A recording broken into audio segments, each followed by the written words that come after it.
چه شدنش رو تو از من خوبتر میدانی. چی را میدانم؟ انا همینی تیری نخرگین. چرا این کار کردی؟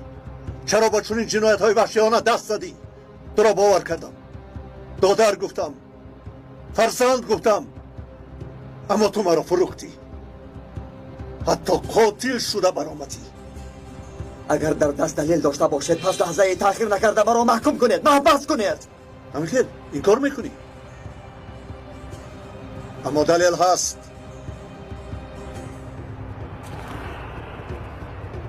این را از مخفیگاه دریافتیم. آخر به من چی؟ کسی آنجا مونده است شاید خواست است که گناهش را به سر من بار کند. هر دویمان حقیقت را میدانیم.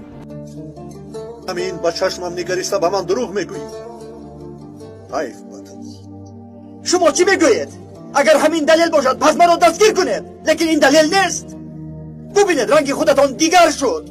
گوش کن مرا. از دهانت چی میبراید خودت نشنوی؟ در این دنیا تنها شما حق دارید که مرا زنید. تنها نزد شما سرم خم است. زنید آخر.